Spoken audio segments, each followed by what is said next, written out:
For more insights on this, we welcome Gong. He's an economics professor from the University of International Business and Economy in Beijing. Good to have you back. Hope all is well. These numbers, let me get your first reaction from them. Well, I think my first reaction is that, well, finally, we're seeing signs of things slowing down in the export sector. I think there are a couple of reasons. First of all, reflects the overall weakening demand in many exports markets for China, particularly the United States. And if you look at the market segments of China's exports, the United States market is the only market that's actually experiencing a decline compared to the previous time, that's the August last year. Other than that, other areas are seeing a slowing growth, but they're still growing. But the United States market is actually dropping. So that's a not very good sign, but I think that's the overall reflection of the total global market is sort of slowing down at this point. And also, as your program has just mentioned, it's also due to the drought and the heat wave in August in some parts of China that are limiting electricity supply. So certainly that affects manufacturing as well, right, which is eventually reflected in the export sector as well. I mean, there's a lot of factors, and there's no question that things costing more money is having an impact, at least on some consumers around the world, right? It's not a U.S. thing. The whole world is dealing with this sort of higher prices. Right.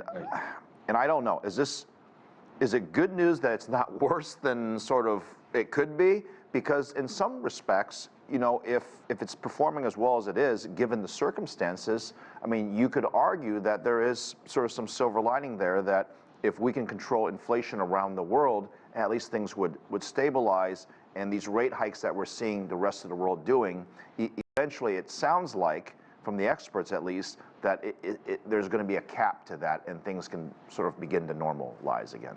Right. Well, I mean, the economy is a equilibrium thing. It has a sort of self-correction mechanism built into this, and the export sector is no exception. I think if there's any silver lining at all, I think let's look at the exchange rate. Reportedly, the RMB to dollar ratio is getting very close to 7 to 1, and I think we're going to probably see that sort of psychological markers to be broken. For a long time, we're going to see the yuan to dollar exchange rate to be more than 7 to 1, and that helps immensely with the China's export sector. I mean, meaning that China's export is getting a little bit less expensive, more affordable, and probably will help with the export sector eventually. Right. Now, I won't give it too much interpretation to this 1 month number. Let's just give some more time and see, is there a real trend to show that the China's export sector is structurally and systematically weakening? I'm a little bit skeptical of that. I think China's export sector is still very competitive. China's companies are very competitive.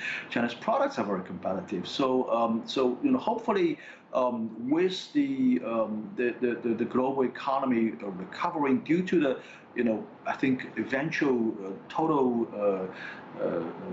recession of this pandemic, and I think that the world economy will recover as we've seen in the past. There is an awful lot of factors. You got foreign exchange, you got COVID, you got inflation, you got rate hikes. We could talk about this for a whole hour, so we'll think positive for now. There is something controversial that came up, though. Trade Representative Tai made some comments on the U.S. regarding the tariffs between U.S. and China, saying that they would remain in place until the Chinese economy opened up. And we've heard this before from the White House and the Biden administration. There was a time, not that long ago, that we were talking about these tariffs coming off. And I don't know if this is negotiation posturing or if you've heard anything different, that there might be a possibility of a bit of a truce on these tariffs.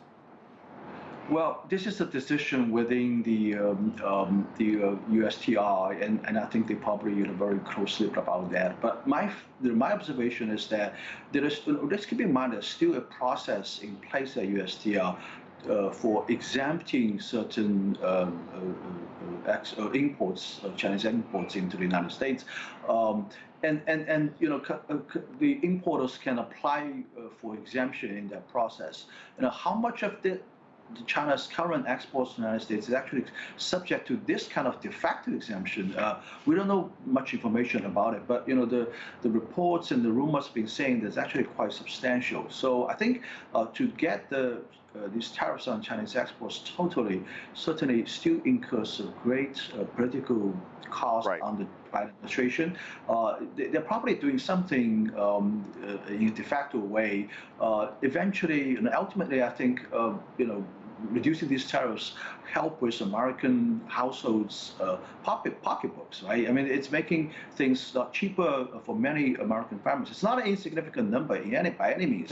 John, yeah. John, I want to ask you. We only have like 30 seconds left here, but when you look at the world, you look at the U.S., and obviously you have an expert sort of vision on China.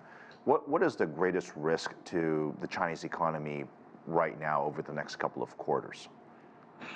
Well, I think from China's perspective, the greatest risk still rests domestically with the consumption, in my view.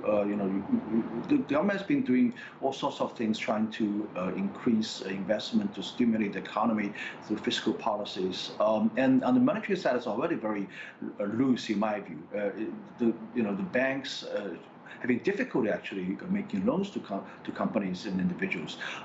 So I think the lack of adequate demand is a fundamental problem, and of course it is associated with the situation, economy, the lockdowns, and affects consumer confidence and investor confidence. I think without fundamentally addressing this COVID-related problem, the consumption part of the GDP is still going to remain fairly weak, and yeah. It is a myriad of issues, and I feel like the world is going through a bit of COVID reset, and each country has its own version of what that reset looks like. So I feel like time perhaps might give us more clarity. Professor Gong, always good to see you. Thank you very much. Nice talking to you. Thank you. Yeah.